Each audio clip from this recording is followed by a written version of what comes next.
Okay, welcome back. Before we took that break, Nimesh spoke about the one big factor, which is potential GST cuts, and the government, of course, talking about it. But around the same time, the wheels on another event started turning, which is the repair of relations between India and China. And industry has been slowly getting to the side of the argument that maybe we need to repair those relations. We got that story. Of course, the Chinese foreign minister was here meeting the prime minister, meeting the external affairs minister. Prime Minister Modi himself is going to be in China for the SCO summit next week.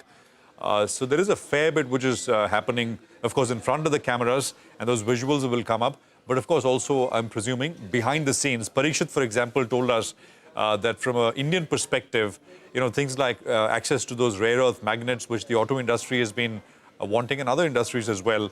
Tunnel boring machines, these are critical for infrastructure, big infrastructure projects, and a few other things are also, on the agenda in terms of what we want in that sense.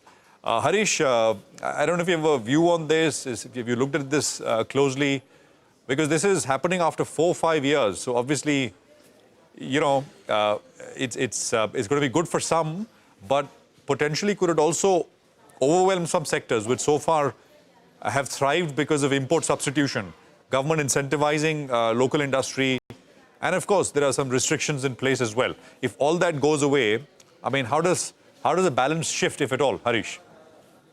Sure. So foreign policy is the art of the impossible. So anything can happen, and we all need to be agile and keep thinking if things are changing in a particular direction.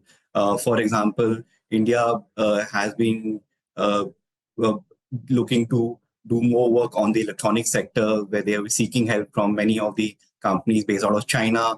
Approvals used to come, but there used to be a lot of delays. We have seen some kind of improvement in approval process. A lot of Chinese workers have been allowed to come in the past few months. So those are initial signals that things are improving and the government is opening up. I think that the world how it has behaved over the past 6 months and how incrementally it's going to be behaved, it's going to be more transactional in nature, as in how can I benefit you in a particular sector and how can you benefit me in a particular sector. And that is where, as a portfolio manager, we'll have to be more nimble and agile and look at some of the changing dynamics and accordingly realign our portfolio. So there's no permanent companies or permanent sectors where you can think through that, okay, this will do well over the next 10 years. You'll have to be more agile. For example, say a chemical sector where people presume that things will improve materially in the coming 1, 3, 5, 10 years because of this entire China plus one policy. One needs to rethink on some of these if given the evolving geopolitical dynamics. Although one thing is clear, Harish, you would agree, right? I mean, and this has been true not just here in India, but around the world as well.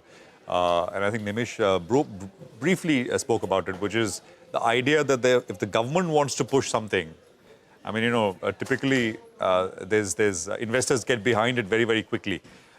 In terms of a policy push, we're seeing this in the US, we're seeing this, I think, pretty much everywhere. And that is one of the big shifts especially, which is, I think, it was a trend anyway, but the return of industrial policy in a big way. I mean, the government decides what to do, what it wants the country to do well in a big way, and then private enterprise comes in and sort of, fills the gaps in that sense. EMS and electronics is a space, Harish. Do you have a view? No, we have been bullish on the entire space for past many years, including certain large companies which started as a small cap company and graduated to becoming a larger cap company with multiple returns. And I think this sector will continue to do well over the next many, many years to come, simply because there's a large domestic sector and large domestic market which the electronic companies can cater to. And all governments are very clear that any domestic requirements should be catered to by domestic manufacturers. And there's also a policy which is supporting for the export market. So despite all the noise on tariffs, etc., India will still be fairly competitive in many, many of these areas. And there'll be tariff exemption. Say, for example, Apple has sought an exemption for getting anything from India. So some of these exemptions, coupled with the fact that India is backward integrating and improving the entire processes, entire system, so as to ensure that they capture a larger part of both the domestic and global market. So very, very long way to go for this particular sector, and good companies to play on this sector for the longer term.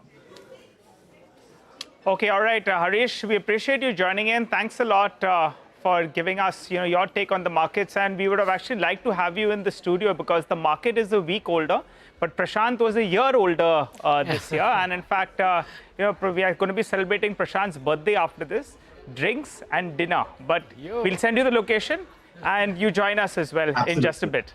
Absolutely. Prashant, yeah? I mean, of course, we're going straight up right after this.